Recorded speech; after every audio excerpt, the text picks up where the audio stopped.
33वां आदिवासी सांस्कृतिक एकता महासम्मेलन में देश के विभिन्न राज्यों से यहां उपस्थित हुए सभी पदाधिकारीगण, वडीलगण, माताएं, बहनें, युवान साथी, सबको मेरा जोहार नमन करता हूं, उल गुलाम जिंदाबाद करता हूं। सबको प्रकृति की जय, सबको भील प्रदेश की जय। इस मंच से हमारे पहले जो भी वक्ता आए उन्होंने बहुत अच्छी अपनी बात रखी है। ज्यादा बात मैं नहीं रखूंगा। काफी सारे एमएलएस बैठे हैं, हमारे साथी मित्र राजकुमार जी बैठे हैं, तो उनको भी हमको सुनना है, तो ज्यादा बात मैं नहीं रखूंगा। लेकिन साथियों, हमारा इतिहास गौरवशाली इतिहास रहा है। जब से ये धरती पे मानव सभ्यता का अस्तित्व हुआ, मानव सामाजिक और मानसिक शारीरिक मनुष्य का विकास हुआ, तब से आदिवासी इस धरती पर है। आदिवासी यानी आदि अनादिकाल से बसने वाला, उसको हम आदिवासी कहते हैं। तो इस मंच से मैं कहना चाहता हूं, आज आदिवासी को अलग अलग नाम से पुकारा जाता है, आदिवासी के नाम से अलग अलग योजना बनाई जाती है। आदिवासी की अस्मिता मिटाने के लिए आपने देखा होगा, आदिवासी को आज शेड्यूल ट्राइब, जनजाति, वनवासी, वन बंधु के नाम से भी आज बुलाया जाता है। तो इस मंच से सभी मेरे साथियों को निवेदन करता हूं को आदिवासी को बचाने के लिए हम कोई वन बंधु नहीं है, हम कोई वनवासी नहीं है, हम आदिवासी है, आदिवासी ही हम रहेंगे। साथियों, आदिवासी का इतिहास डॉक्टर जीतू भाई ने बताया कि 23,000 साल से यहां आदिवासी रह रहा है।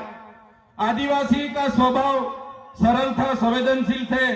आदिवासी प्राकृतिक पूजक थे, प्राकृतिक मूल्यों को जतन करते थे, सामूहिक भावना साथ में रखते थे, सहकारी भावना रहती थी। और हमारी संस्कृति, हमारी परंपरा, हमारी विधि, जो भी हमारी मरण विधि है, लग्न विधि है, हमारी जन्म की विधि है, सभी हमारे आदिवासी की अलग है। हम प्रकृति के साथ में रहने वाले लोग हैं, हम धर्मपूर्वी हमारी संस्कृति में मानने वाले लोग हैं। तो आपने देखा होगा, आगे की वक्ताओं ने बताया कि जब भी इस देश में नए नए धर्म आए, वो चाहे हिंदू हो, मुस्लिम हो, सिख हो, ईसाई हो, बौद्ध हो, जैन हो, सभी धर्म आदिवासी के बाद इस धरती पर आए हैं। और हिंदू जैसे धर्म ने तो हमारे समाज में, आपको पता होगा कि वर्ण व्यवस्था प्रथा रखी थी कि भाई पहले ब्राह्मण होगा, बाद में क्षत्रिय होगा, वैश्य होगा, और शूद्र में हमारे लोगों को माना जाता था। हमारे आदिवासियों को 5,000 सालों से हमारी गिनती शूद्र में होती थी। हमको शिक्षा लेने का अधिकार नहीं था, हमको कहीं भी जाने का अधिकार नहीं था। बाद में आपने देखा होगा, इसी हालत में भी देश के आजादी में हमारे कई सारे स्वतंत्र सेनानी लड़े, हमारे क्रांतिकारी लड़े, हमारे पूर्वज लड़े। वो चाहे बिरसा मुंडा जी हो, वो चाहे खाज्या नायक हो, वो चाहे टट्या नायक हो, वो चाहे तिलका माझी हो, झलकारी बाई हो, सभी आज हमारे पूर्वजों को ये मंच से मैं याद करता हूं। और साथ ही साथ में गोरू गोविंद जी हो, या दलवाड़ा की क्रांति हो, या रूप सिंह नायक हो, सभी का एक सपना था कि जब भी आदिवासी को स्वतंत्रता मिले तो आदिवासी स्वावलंबित होना चाहिए, आदिवासी स्वतंत्र होना चाहिए और आदिवासी का जीवन शोषण मुक्त होना चाहिए। लेकिन देश की आजादी के बाद भी जो सभ्य संस्कृति के लोग जो शासन में आए, जब ये अपने समाज को जो सुसंस्कृत मानने वाले लोग आज देश के शासन में आए, देश में संविधान लागू हुआ। संविधान का आमुख कहता है कि ये देश का संविधान, हम भारत के लोग, ये देश के संविधान के तहत हमारे देश के लोगों को हम समानता, स्वतंत्रता और बंधुता देते हैं। लेकिन आज भी आदिवासी को समानता नहीं मिली, आज भी आदिवासी को स्वतंत्रता नहीं मिली, आज भी आदिवासी को दूसरी कास्ट में बंधुता नहीं मिली।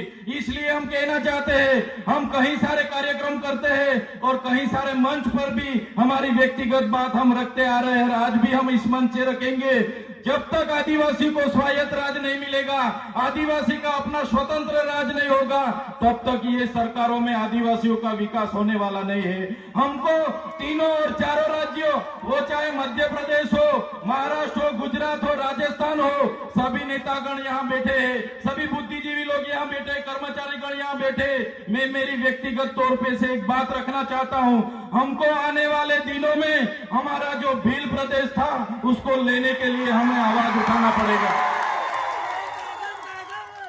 हमको भील प्रदेश मांगना पड़ेगा इस सरकार पे। देश का 29वां राज्य हमारा भील प्रदेश होना चाहिए और हमारा भील प्रदेश जब बनेगा तभी हमारा आदिवासी स्वायत्त राज्य में अपना विकास कर पाएगा। ये हम व्यक्तिगत सोच रहे हैं साथियों। आपने देखा होगा देश के आजादी के बाद हमारे पूरे देश में 8% आदिवासी है।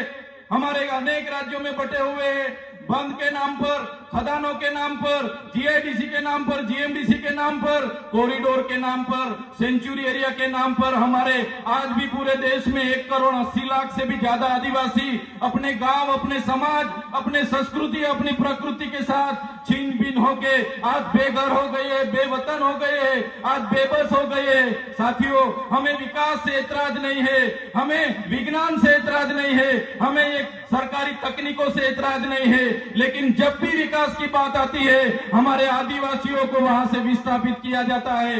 वो चाहे बांध हो, खनिज हो, जीएमडीसी हो, जीआईडीसी हो, कुछ भी प्रोजेक्ट नहीं आते हमारे आदिवासी को टारगेट किया जाता है। और हम जब भी सरकार के खिलाफ आदिवासियों के लिए आवाज उठाते हैं तो ये सत्ता में बैठे हुए लोग पुलिस का दुरुपयोग करके, उनके सत्ता का दुरुपयोग करके हमारे जैसे युवाओं को दबाने के लिए जेलों में डालते हैं। हमारे जैसे युवा जो खुद क्लास 2 ऑफिसर था, क्लास 2 ऑफिसर की अपनी गवर्नमेंट जॉब छोड़ के समाज की लड़ाई के लिए हम आए और समाज के लिए लड़ते लड़ते आज ये सरकार ने फर्जी एफआईआर 19 जितनी एफआईआर हमारा पर कर दी और काफी सारे नेता हमारे समाज के ही है, वो शासक पक्ष में है, फिर भी हमारे जैसे युवाओं को आगे बढ़ने नहीं दे रहे।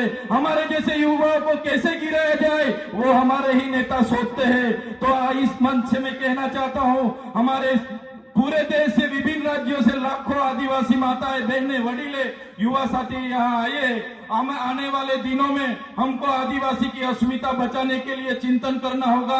हमारे लोगों की शिक्षा की चिंतन करना होगा। हमारा लोगों के जो जड़ जंगल जमीन के अधिकार छीने जा रहे उनका चिंतन मनन करना होगा।